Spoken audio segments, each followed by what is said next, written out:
Bismillahirrahmanirrahim. Alhamdulillah wassalatu wassalamu ala Rasulillah wa ala alihi wa sahbihi wa mawalah. Asyhadu an la ilaha illallah wahdahu la syarika lah wa asyhadu anna Muhammadan abduhu wa rasuluh. Allahumma salli ala Muhammad wa ala alihi wa sahbihi wa sallama tasliman mazida amma ba'd. Ikhwani fi din, a'azakumullah. Kita kembali melanjutkan kitab Zadul Mustaqni dan kita masih dalam bab sifatis shalah. Poin terakhir yang kita bahas dalam pertemuan kita yang lalu, kaifiyah sujud, cara-cara sujud yang muallif rahimahullah menyebutkan di antaranya cara sujud itu menjauhkan kedua lengan dari tubuh, betul-betul direnggangkan lengannya. Tapi tentunya ini kalau sholat sendirian atau sebagai imam. Kalau dia sholat sebagai makmum, hendaknya memperhatikan orang-orang yang di sampingnya. Demikian pula menjauhkan perut dari paha, tidak menempelkan perut di pahanya. Demikian pula menjauhkan paha dari syak, dari betis. Dari pahanya tidak nempel di betis. Jadi betul-betul sujud itu dalam keadaan i'tidal. I'tidal itu maknanya tidak terlalu pendek dan tidak terlalu panjang. Sehingga ikhwani fillah azakumullah, Syaukani rahimahullahu taala beliau menyebutkan hay'ah sujud yang bid'ah. Model sujud yang bid'ah.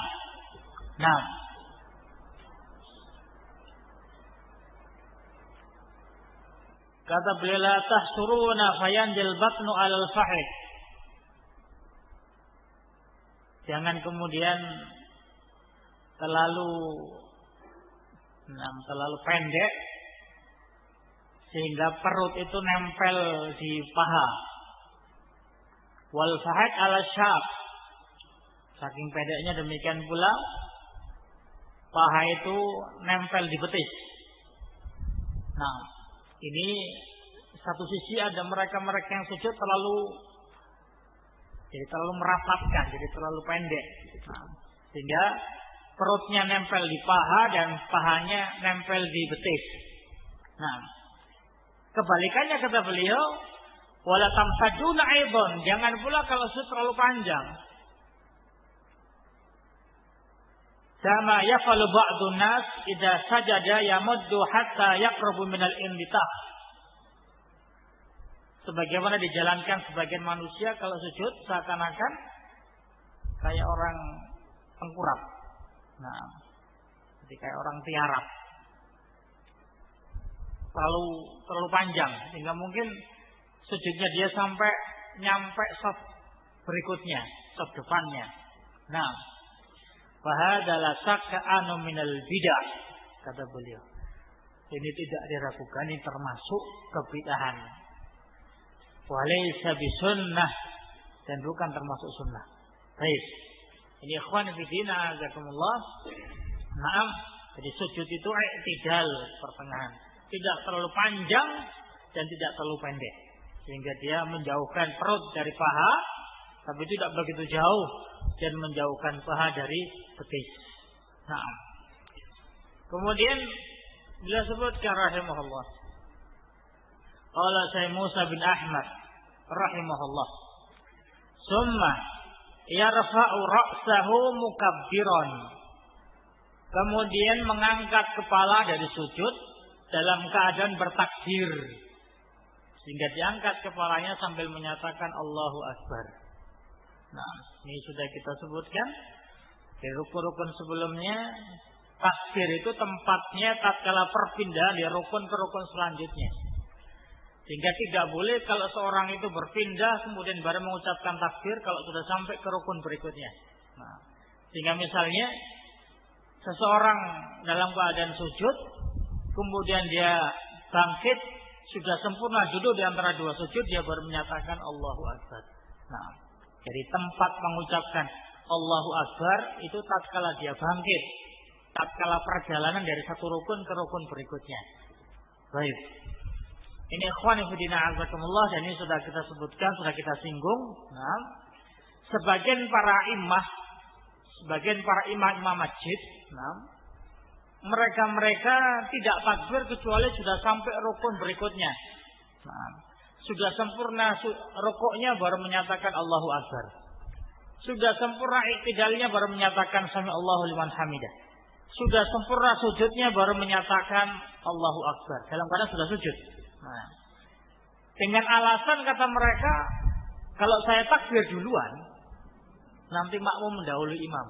Nah, sehingga kalau imam misalnya tatkala berdiri mau rukuk, Allahu Akbar, baru rukuk. Ini makmum sudah rukuk duluan. Nah, padahal imam baru menyatakan Allahu Akbar dan belum bergerak. Nah, maka Muhammad bin Shalih Al-Utsaimin rahimahullah, baik. Kalau ada orang yang berpendapat demikian, ada imam yang berpendapat demikian, itu jahlun murakkab. Nah, itu sebuah kebodohan yang kuadrat, yang bertingkat-tingkat. Nah, dia merusak sholatnya sendiri, nah, untuk menyelamatkan sholatnya orang lain. Nah, ini untuk menyelamatkan sholatnya makmumnya. Baik, dia tidak mendahului imam, tapi dia merusak sholatnya.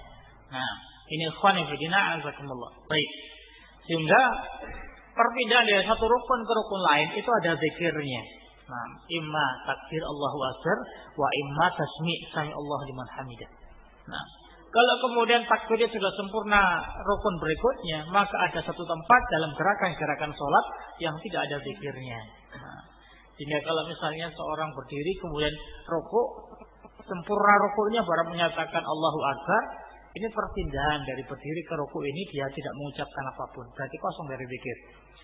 Tatkala dia rukuk kemudian sempurna i'tidal baru menyatakan sami Allah liman hamidah, maka ada tempat yang kosong dari zikirnya. Demikian seterusnya. Dan tidak ada dalam gerakan-gerakan salat yang kosong dari zikir. Baik, ini ikhwan fillah azakumullah. Nah, hingga demikian pula pendapatnya Syalbani rahimahullah, alasan Syalbani, tatkala beliau menguatkan pendapat makmum itu tatkala bangkit dari rukuk mengucapkan sami Allah liman hamidah. Nah, karena kalau makmum tidak mengucapkan sami Allah liman hamidah, hanya menyatakan tatkala bangkit Rabbana walakal hamd, berarti ada satu rukun yang kosong dari zikir. Nah, ini pendapatnya Syalbani rahimahullah. Baik, dan juga sudah kita sebutkan pendapat dari Muhammad bin Shalih Al-Utsaimin rahimahullahu taala. Nah, qala rahimahullah. Baik, ini kita berbicara duduk di antara dua sujud. Wa yajlisu muftarisan yusrahu. Kemudian duduk dalam keadaan menghamparkan kaki yang kiri. Nasiban yumnahu. Kemudian saya menancapkan kaki yang kanan, menegakkan kaki yang kanan. Nah, jadi kaki yang kanan ditegakkan, baik, kaki yang kiri dihamparkan, diduduki. Ini disebut dengan duduk iftiras, duduk di antara dua sujud. Nah, ikhwani fillah azakumullah. Untuk duduk di antara dua sujud ini ada sunnah yang lainnya. Nah, meskipun sebagian para ulama menyatakan, baik, itu bukan termasuk sunnah. Yang disebut oleh Ibnu Abbas antaranya, baik, bahwasanya duduk di antara dua sujud itu ada hay'ah, ada model duduk yang lainnya yang disebut dengan ik'a. Ik'a itu menegakkan kedua kakinya, menempelkan tumitnya, kemudian duduk di atas dua tumit. Nah, jadi dia yang kiri tidak dihamparkan, tidak diduduki, tapi kedua kaki itu ditegakkan kedua kakinya. Nah, kemudian yang menduduki tumitnya kedua-duanya. Ini disebut iqa. Ibnu Abbas menyatakan inna zalika huwa sunnah. Ini termasuk sunnah. Nah, dan ini tidak sunnah kalau dijalankan untuk tasyahud awal. Nah, ini khusus untuk duduk di antara dua sujud. Baik, itu disebut iqa. Ini ikhwan fillah azakumullah. Baik, tapi sebagian para ulama menyatakan ini tidak sunnah. Nah, di antara pendapatnya Imam Ahmad rahimahullah, karena mayoritas hadis ya Rasulullah duduk di antara dua sujud itu duduknya iftiros. Nah, ini sebagian pendapat. Baik. Dan Syekh Muhammad bin Shalih Al-Utsaimin rahimahullah beliau berpendapat mungkin Ibnu Abbas itu pendapat beliau pada pendapat yang pertama. Nah, baik. Dan tidak mengetahui tentang duduk iftirosnya sebagaimana pendapat Ibnu Mas'ud untuk kaifiyah rukuk. Nah, pendapat Ibnu Mas'ud kalau rukuk itu tasbih itu menggabungkan kedua telapak tangan kemudian diletakkan di antara kedua paha tatkala rukuk. Ini tasbih namanya. Ini pertama kali. Nah, kemudian ini hukumnya dihapuskan dan rukuk dengan meletakkan kedua tangan di lutut. Baik, tetapi tetap Abdullah bin Mas'ud berpendapat sunnah tatkala rukuk itu untuk tasbih. Nah, maka Qasim rahimahullah juga menyatakan mungkin baik Ibnu Abbas juga demikian tentang masalah duduk iqa'nya. Nah, ini ikhwan fillah azakumullah. Dan Al-Albani rahimahullah beliau menguatkan pendapatnya Ibnu Abbas, iqa' itu sunnah. Nah, iqa' itu sunnah untuk duduk di antara dua sujud, tapi bukan untuk tasyahud awal. Nah, baik. Ikhwani fillah azakumullah. Untuk duduk di antara dua sujud. Nah, bagaimana posisi tangan? Bagaimana posisi tangan kedua, tangan kiri dan tangan kanan dalam keadaan bagaimana? Nah, ini mu'allif rahimahullah tidak menyebutkan. Baik, tatkala menyebutkan duduk di antara dua sujud, beliau hanya menyebutkan kaifiyah kaki, tapi tangan tidak disebutkan. Baik.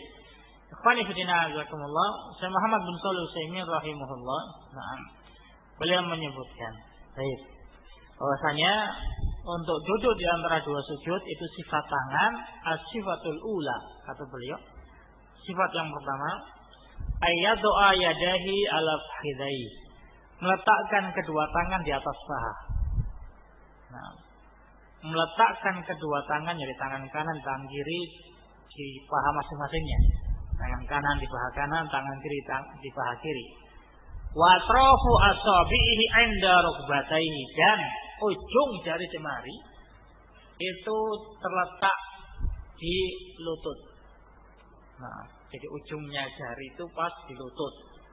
Nah, ngepres pas di lutut. Jadi bukan dia terlalu ke sini, ke paha bagian atas. Nah, tapi ujungnya, jadi ujung jari itu setelah duduk di antara dua sujud itu pas di lutut ujung jarinya. Nah, telapak tangannya di paha. Baik, ini sifat yang pertama. Wa atrafu asabihi 'inda rukbatayhi. Nah, ini disebutkan dalam riwayat Imam Muslim dalam bab sifatul julus fi shalah wa kaifiyah wad'il yadain al-fahidain. Bab sifat duduk di dalam salat dan tata cara meletakkan kedua tangan di kedua paha. Nah, ini cara yang pertama. Kemudian sifatus tsaniyah, sifat yang kedua. Ayyadu al-yadul yumna ala rukbatin. Meletakkan tangan kanan di lutut. Ini bukan di paha. Nah, tangan kanan diletakkan di lutut, berarti di ujungnya. Wal yadul yusra ila qamaha rukbah. Kemudian tangan kirinya itu yulakom itu menelan. Jadi kalau ini lutut kayak digegem gitu lututnya. Nah, yulaqqam itu namanya. Ka'annahu qabidun laha, seakan-akan dia mencengkram. Nah, mencengkram lututnya. Baik, ini sifat tangan kiri loh. Nah, jadi sifat tangan kiri itu dia mencengkram lututnya, ujung lututnya. Kalau tadi kan cuma press. Nah, ini enggak. Ini tidak diletakkan di paha, tapi diletakkan di lutut. Jadi dicengkram ini tangan kirinya. Baik, tapi tangan kanan tadi diletakkan baik ala rukbah. Nah, ala rukbah jadi tidak disebutkan mencengkram. Baik. Wa amma kaifa takunul yadan. Baik, ini disebutkan dalam riwayat Imam Ahmad. Nah, sifat yang kedua. Baik. Wa amma kaifa takunul yadan, adapun bagaimana keadaan kedua tangan itu kata beliau, amma binisbah lil yusra, masih ucapannya susah ini. Adapun untuk tangan kirinya, fatakunu mabsutah madmumah al asabi, tangan kirinya mabsutah, dihamparkan, dilapangkan. Nah, madmum al asabi, jari-jarinya dirapatkan. Nah, untuk tangan kiri. Baik. Wajah ilal kiblat, dan dia mengarah ke arah kiblat. Nah, jadi dia dirapatkan, dihamparkan, tidak digenggam. Nah, dan dia mengarah ke arah kiblat. Nah, ini tangan kiri. Wa yakunu tarful mirfaqi inda tarfil fahid, dan jadilah ujung siku itu berada di ujungnya fahid, ujungnya paha. Nah, jadi ini sikunya di ujungnya paha. Baik. Jadi ujung ketemu ujung. Nah, jadi siku ini ketemunya dengan pangkal paha. Nah, ini bagian yang kiri. Baik, jadi dia ini ke arah kiblat. Nah, dirapatkan. Baik, kemudian sikunya, nah, ini di ujungnya paha. Nah, tangan kirinya. Kata beliau rahimahullah, yakni la yufarrijuha bal yadummu il-fahid, yakni maknanya siku itu tidak dijauhkan dari paha, tapi ditempelkan di paha. Nah, jadi sikunya itu nempel di ujung paha, di pangkal paha. Jadi tidak direnggangkan. Nah, tidak kayak orang rukuk atau orang sujud yang dijauhkan, tapi ini ditempelkan. Baik, untuk tangan yang kiri, kata beliau rahimahullah. Wa ammal yamin, adapun tangan yang kanan. Ini beliau mulai berbicara kaifiyah tangan kanan tatkala duduk di antara dua sujud. Nah, fa inna sunnah tadullu ala annahu yakbitu minha al-hinsir wal binsir. Kata beliau rahimahullah, adapun tangan kanan sunnah yang ada menunjukkan yakbit menggenggam al-hinsir wal binsir. Al-hinsir wal binsir. Nah, jari kelingking dan jari manis. Baik, yakbit. Nah. Wa yuhallikul ibham, kemudian melingkarkan ibu jari ma'al wusta. Nah, dengan jari tengah. Yang ini dua jari ini digenggam, yang ini dilingkarkan. Nah, wa yarfa'us sababah. Ini sunnah. Ini kita bicara masalah duduk di antara dua sujud. Nah, dan kemudian yarfa'us sababah, diangkat isyarah dengan telunjuknya. Nah, baik, ikhwani fillah azakumullah, jadi pendapatnya Syekh Muhammad bin Shalih Al-Utsaimin rahimahullah, untuk duduk di antara dua sujud itu tetap dengan isyarah. Karena itu dalam sunnah. Nah, jadi kaifiyah duduk di dalam sholat itu tangan kanan senantiasa yakbit, kemudian isyarah. Baik, ini kata beliau rahimahullahu taala. Nah, yuharriku inda du'a, dan dia menggerakkannya tatkala berdoa. Baik, hakadha ja'a fi ma rawahu al-Imam Ahmad min hadis Wa'il bin Hujr. Ini yang datang dalam riwayat Imam Ahmad dari hadisnya Wa'il bin Hujr. Nah, ini ikhwani fi dinna azakumullah. Baik. Bisanadin qala fi sahibul Fathur Rabbani innahu jayyidun. Yang disebutkan oleh pengarang kitab Al-Fathur Rabbani sanadnya jayyid. Nah, wa ila hadza wa qala fil muhashshi ala Zadil Ma'ad. Ini juga yang disebutkan oleh pemberi catatan kaki Zadul Ma'ad, innahu sahihun wa ila hadza dzaba Ibnul Qayyim rahimahullah. Nah, ini yang dikuatkan pendapatnya oleh Ibnu Qayyim rahimahullah. Nah, jadi ini pendapatnya beliau dan menukilkan menurut beliau rahimahullah, ini pendapatnya Ibnu Qayyim al-Jauziyah baik dalam Zadul Ma'ad, untuk duduk di antara dua sujud tetap tangan kanannya baik menggenggam dan isyarah. Jadi isyarah tidak khusus untuk tasyahud awal dan akhir, tapi setiap duduk di dalam sholat. Nah, karena kata beliau rahimahullah, baik setiap duduk dalam sholat itu sifat yang disebutkan Rasulullah, tangan kanan mesti menggenggam dan isyarah. Nah, ini menurut beliau rahimahullah taala. Nah, amal fuqaha, kata beliau rahimahullah, fayarawna anna al-yad yumna takun mabsuta fil jilsati baina sajdataini kal yadil yusra.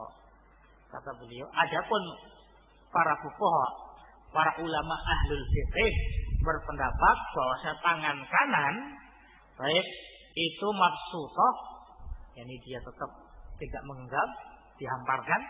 Nah, fil jilsah baina sajdataini, untuk duduk di antara dua sujud, kaliyadil yusra, sebagaimana tangan kiri. Jadi pendapatnya para fuqaha, tangan kanan itu sebagaimana tangan kiri untuk duduk di antara dua sujud tetap dia terhamparkan. Nah, kata beliau memberikan kesimpulan Syaikh rahimahullah, lakin ittiba'us sunnah aula. Kata beliau rahimahullah, tapi mengikuti sunnah itu lebih utama. Walam yarid fi sunnah wala fi hadisin sahihin wala dhaifin. Kata beliau, tidak datang di dalam sunnah, tidak hadis yang sahih, tidak pula hadis yang dhaif, wala hasan, lengkap sudah. Nah, dhaif enggak ada, sahih enggak ada, hasan juga enggak ada. Nah, annal yadul yumna takun mabsutu ala rijlil yumna, bahwasanya tangan kanan itu dihamparkan di atas rijl yumna, di atas kaki yang kanan. Nah, ini kata beliau. Baik, ini yang menyatakan Syekh Muhammad bin Shalih Al-Utsaimin. Nah, tidak dijumpai dalam sunnah apakah yang dhaif, apakah yang hasan, apakah yang sahih, tangan kanan itu mabsutah. Tangan kanan itu dihamparkan. Nah, ini beliau loh rahimahullah. Nah, kalau yang nyatakan kita, ya mungkin karena kita nggak banyak baca kitab, nah, nggak terlalu banyak baca hadis. Nah, tapi kalau nyatakan kata-kata yang demikian itu Al-Albani, yang nyatakan demikian itu kemudian Syekh Muhammad bin Shalih Al-Utsaimin, yang mereka hari-harinya itu baik bacaannya kitab, tentunya ya kita percaya. Nah, ini ikhwan fillah azakumullah. Baik, ini menurut beliau rahimahullah. Nah, sehingga kata beliau, innama warada anna tasbih, bahwasanya yang ada itu baik tangan kanan itu menggenggam, ya betul, hinsir wal binsir. Nah, ibu jari dan jari manis menggenggam, wa yuhallikul ibham alal wusta, kemudian ibu jari baik dengan jari tengah itu dilingkarkan. Baik. Nah, ini pendapat beliau rahimahullah jika beliau duduk idza jalasa fi shalah. Nah, dikeluarkan riwayatnya dari Imam Muslim. Baik. Hakada ja'aman, ini datang dengan lafaz yang umum.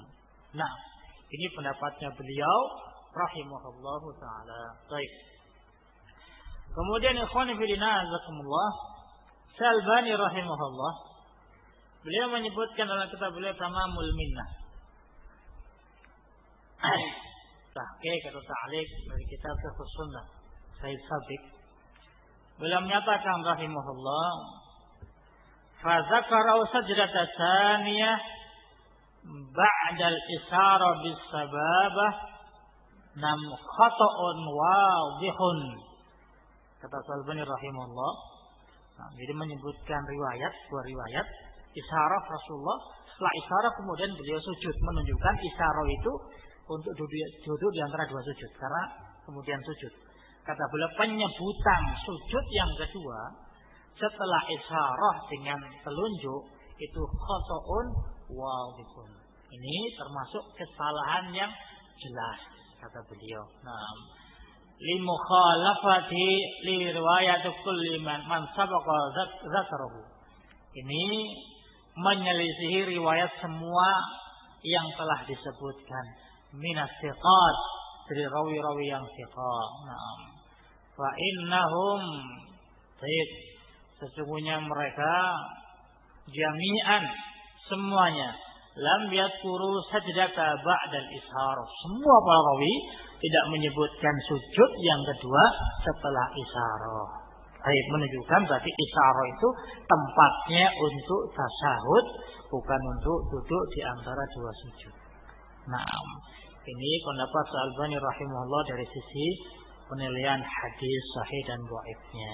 Nah, ini ikhwan fillah azakumullah. Baik, di sini kita sudah bawakan dua pendapatnya. Nah, imamani fi hadzal asr. Nah, dua imam dalam baik zaman kita ini. Nah, yang para ulama menyebutkan kalau dahulu ada imam madhab yang 4. Nah, Abu Hanifah, Imam Malik, Imam Syafi'i, Imam Ahmad. Zaman kita itu ada Ibnu Baz, Al-Albani, Al-Utsaimin, dan juga Syekh Samukti rahimahumullah. Baik. Ini yang kita bawakan. Satu pendapatnya Muhammad bin Shalih Al-Utsaimin rahimahullah dan satu pendapatnya Al-Albani rahimahullah. Baik. Wallahu a'lam bishawab. Naam. Kemudian aina rajih? Mana yang rajih? Naam. Itu diserahkan kepada antum sekalian. Nah, mana yang rajih? Baik. Al-muhim, naam. Kita sudah sampaikan dua dari perkara dan sisi pendalilan dari kedua belah pihak.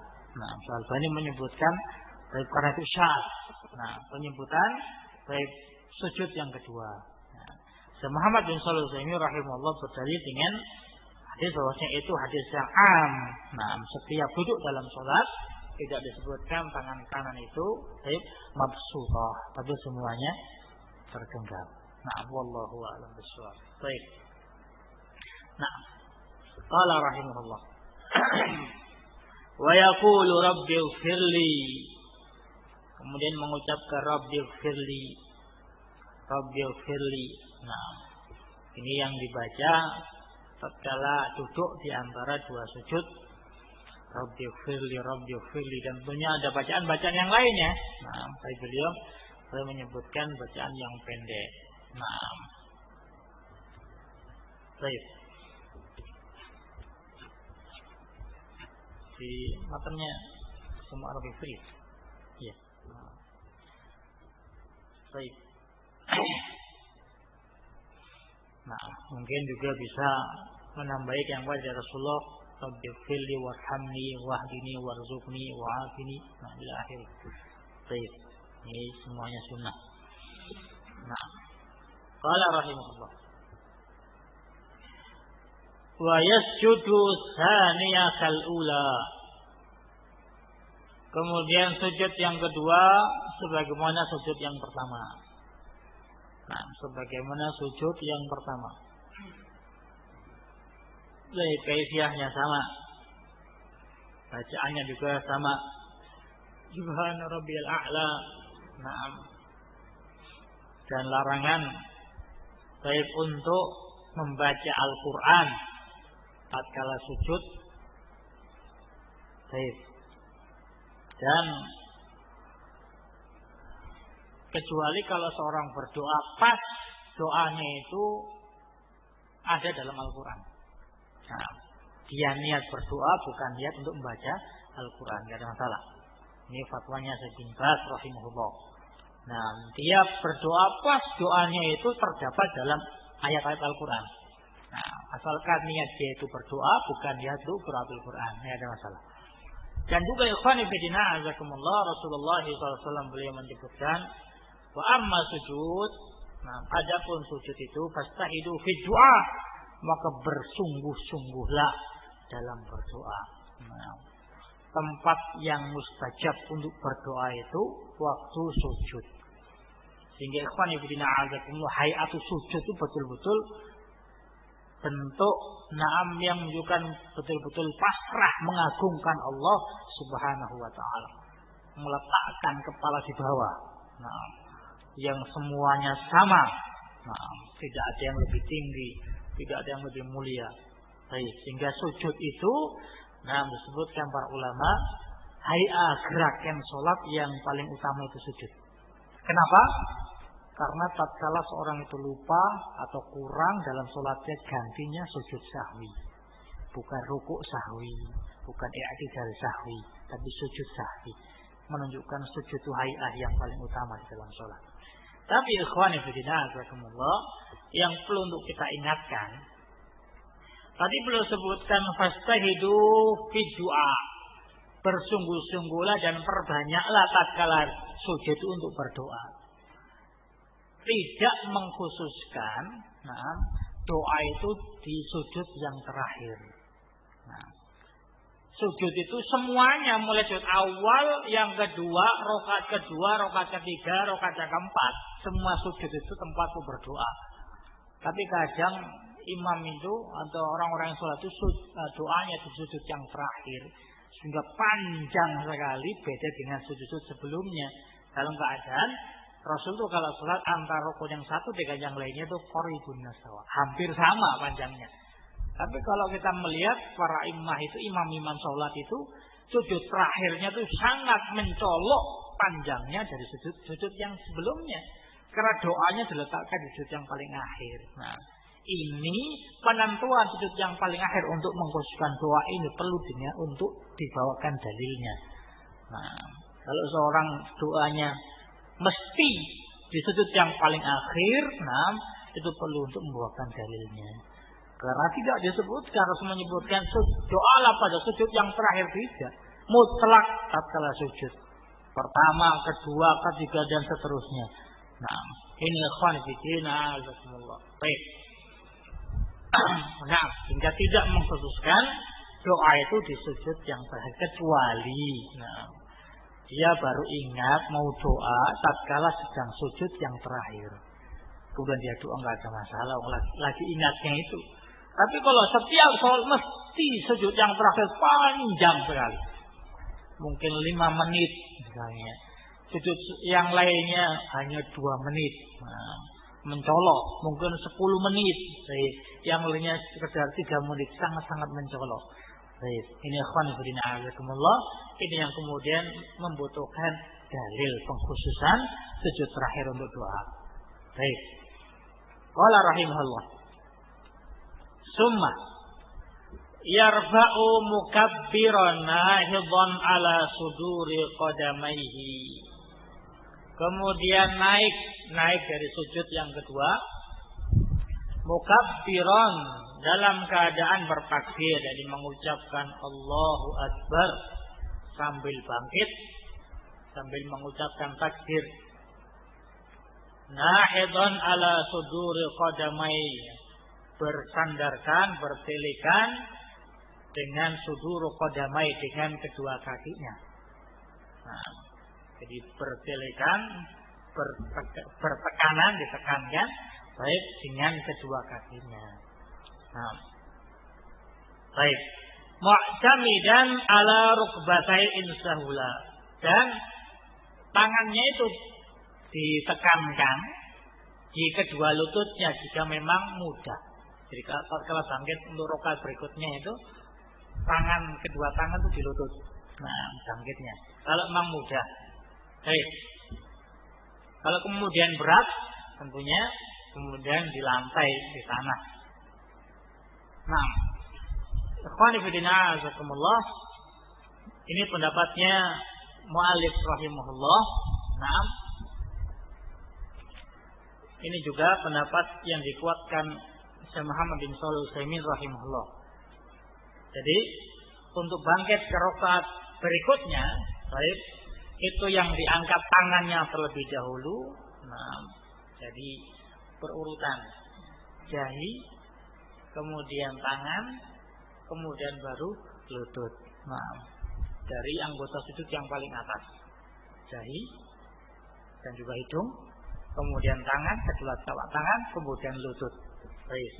Ini ikhwan fillah azakumullah. Nah, dan ikhwan fillah azakumullah, di dalam masalah ini para ulama ikhtilaf.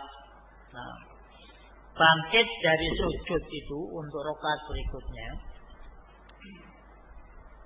mana yang didahulukan, kedua tangan atau kedua lutut? Ini ikhtilaf para ulama. Nah, pendapatnya jumhur ulama mendahulukan kedua tangan. Nah, mendahulukan kedua tangan, sehingga ditekankan, baik, dipertelekan dengan lututnya. Nah, tangannya diletakkan di lutut. Baik, ini pendapatnya jumhur ulama. Nah, illa ayakuna shaykhan kabiran, kecuali kalau sudah tua. Kalau sudah tua, tangannya diletakkan di lantai. Nah, itu mungkin lebih mudah. Baik, maka kata mu'alif tadi kan mu'tamidan ala rukbati insahula. Nah, dia bertekankan dengan kedua lututnya kalau memang mudah untuk dijalankan itu. Kalau nggak bisa, ya sudah ditekankan di lantai. Baik, ini ikhwan fillah azakumullah. Nah, ini pendapatnya jumhur. Baik, berdalil di antaranya hadisnya Wa'il bin Hujr, annahu ra'a an-nabiy sallallahu alaihi wasallam idza nahadha ala rukbatayhi wa tamada ala fakhidayhi. Beliau melihat Rasulullah SAW kalau bangkit, beliau bangkit di kedua lututnya. Tamada ala fakhidayhi, kedua tangannya bersandarkan atau menekankan kedua pahanya. Nah, hadisnya riwayat Abu Dawud dan dhaif. Baik. Hadis yang dhaif. Nah, dan beberapa hadis yang lainnya, yang semuanya hadisnya dhaif. Nah, semuanya hadis yang dhaif tentang mendahulukan kedua tangan atau bertelekan dengan lutut tatkala bangkit ke rakaat berikutnya. Baik. Kemudian pendapat yang kedua, ini pendapatnya Imam Syafi'i, Imam Malik, dan jumhur ahli hadis. Saya berpendapat tatkala bangkit dari sujud itu dengan bertelekan, bersandarkan kepada kedua tangan di tanah, al-ard. Nah, ini hadisnya dikeluarkan Imam Bukhari dari Malik bin Al-Khuwairits. Ra'aitu Nabiyya sallallahu alaihi wasallam idza rafa'a min as-sajdati tsaniyah.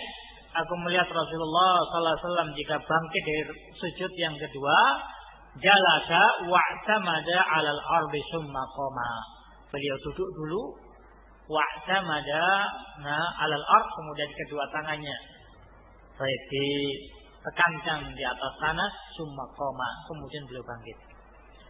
Nah, ini ikhwani fillah azakumullah. Baik. Dan ini pendapat yang rajih. Nah, ini pendapat yang kuat. Baik.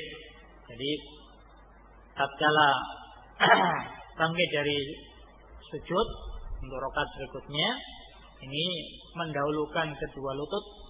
Nah, ini pendapat yang rajih. Nah, ini ikhwani fillah azakumullah.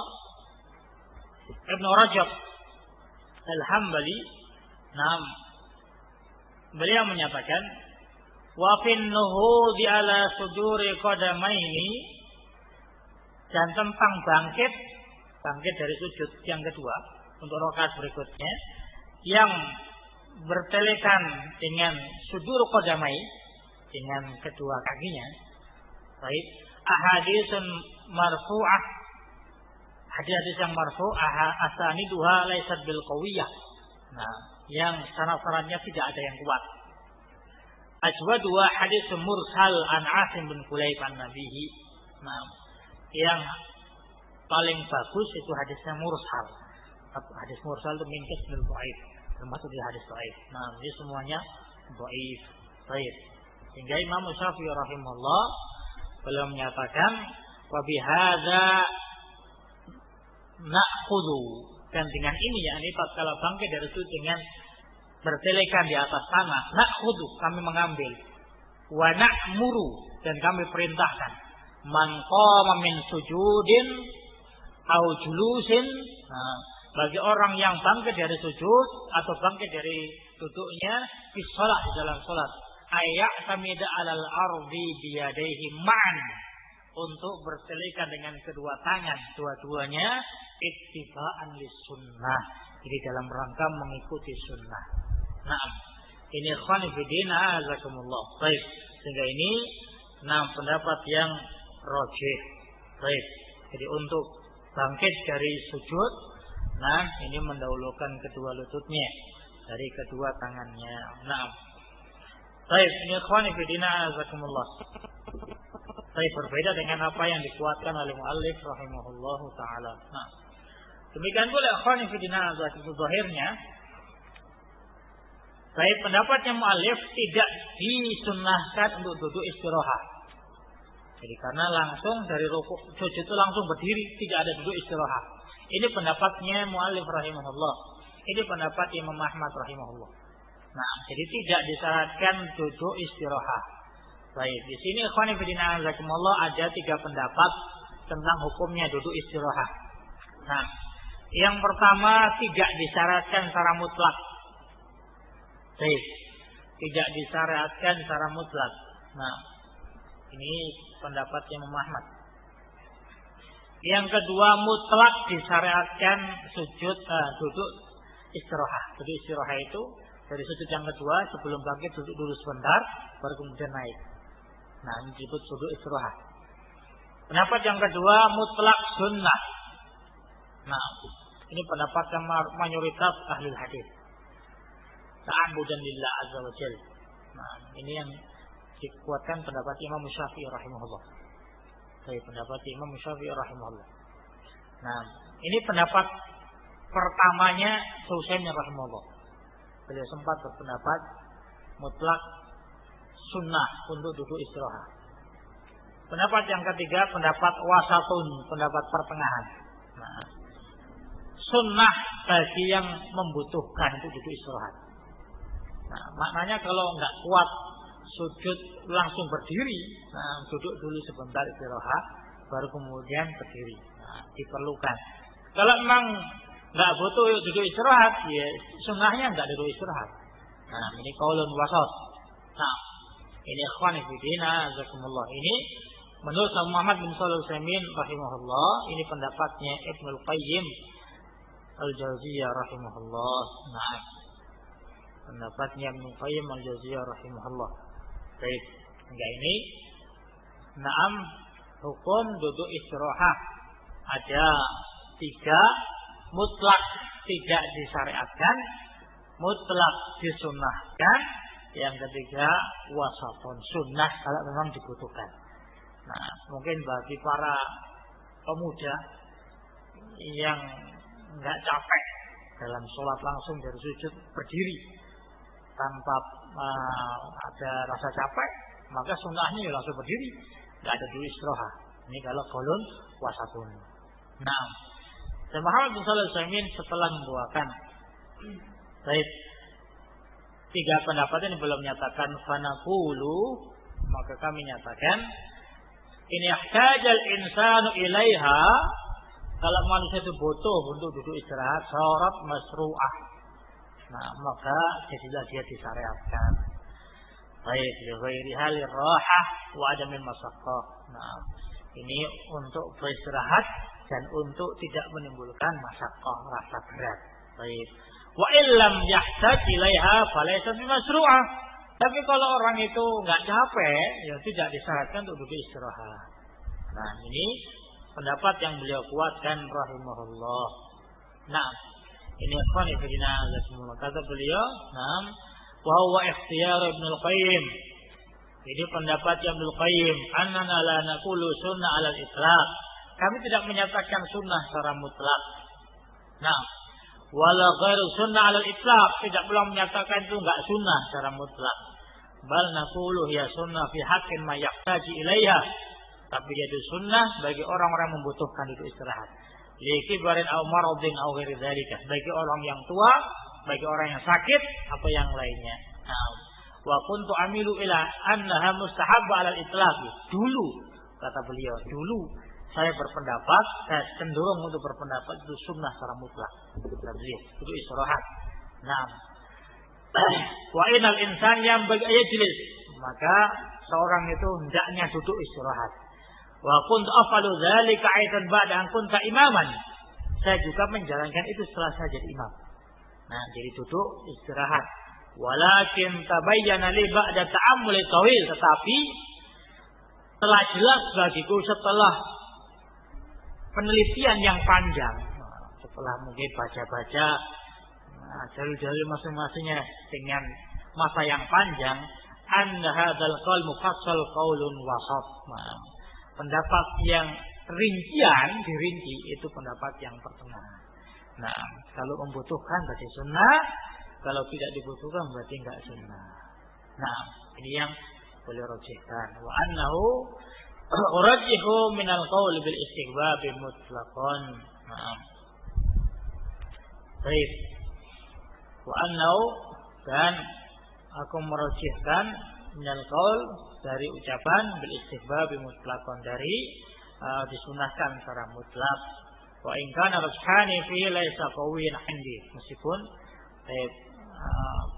perojihannya itu tidak begitu kuat, lakin tamilu ilai nafsi aksar, tapi hatiku cenderung, yang mayoritas cenderungnya kepada qaulun wasat, pendapat yang ketiga, pendapat yang mufassal tadi. Nah, ini ikhwan fillah azakumullah, ini pendapatnya beliau rahimahullah. Tapi ikhwan fillah azakumullah, bagi makmum, nah bagaimana bagi makmum?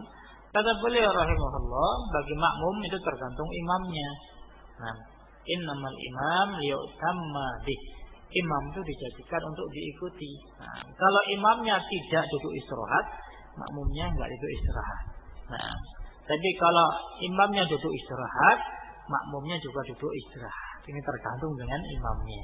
Kenapa ikhwani fillah azakumullah? Baik, bukan kasus rahimahullah sudah kita bawakan. Tatkala perbedaan pendapat kaifiyah duduk tasahud, beliau berpendapat, kalau sholat yang tasawufnya satu tok, itu tasawufnya iftiras. Nah, tapi kalau tasawufnya dua, tasawuf akhirnya itu tawarruk. Nah, ini pendapat beliau rahimahullah. Sehingga kalau imamnya berpendapat duduk tahiyat akhir, baik itu tasawuf satu maupun tasawuf dua, itu semuanya tawarruk, kata beliau rahimahullah, makmumnya tidak harus mengikutinya. Nah, jadi perbedaan cara duduk tawar dan iftiras dengan imam bukan termasuk menyelisihi. Kenapa? Karena tidak menimbulkan keterlambatan. Nah, beda dengan ini duduk istirahat sama tidak. Nah, kalau misalnya imamnya langsung berdiri tanpa duduk istirahat, kemudian makmumnya duduk istirahat, ini dia terlambat untuk mengikuti berdirinya imam. Maka kata beliau rahimahullah, maka makmum itu tergantung dengan imamnya. Nah, kalau imamnya duduk istirahat, maka dia duduk istirahat. Kalau makmumnya enggak duduk istirahat, dia nanti mendahului imamnya tatkala berdiri. Baik. Adapun kalau imamnya kemudian tidak duduk istirahat, makmumnya juga tidak duduk istirahat, dalam rangka untuk ittiba'ul imam, mengikuti imam. Baik. Ini ikhwani fillah azakumullah. Ini kata beliau rahimahullah, wa hadza yadullu ala anna al-afdal fi haqqil ma'mum alla yata'akhkhar 'anil imam walau yasiran. Nah, dan ini menunjukkan bahwa afdal bagi haknya makmum itu untuk tidak ketinggalan dari imam meskipun sedikit. Nah, meskipun sebentar. Baik, sehingga bersegera untuk nututi imam, sehingga tidak perlu untuk duduk istirahat kalau imamnya tidak menjalankan duduk istirahat. Tapi kadang-kadang ikhwan fillah mungkin sudah kebiasaan kita. Nah, setiap kalau mau bangkit itu duduk dulu sebentar untuk duduk istirahat. Baik, kalau memang itu sudah kebiasaan, nah biar diupayakan untuk dibiasakan mengikuti imam. Nah, kalau memang imamnya tidak ada istirahat, ya upayakan untuk mengikuti nabi tibaul imam. Baik, ini ikhwan fillah azakumullah. Baik, dan selanjutnya beliau rahimahullah akan membahas tentang apa yang dijalankan untuk rakaat yang kedua. Wallahu a'lam bishawab. Wa sallallahu ala Muhammadin wa ala alihi wa sahbihi wa sallam.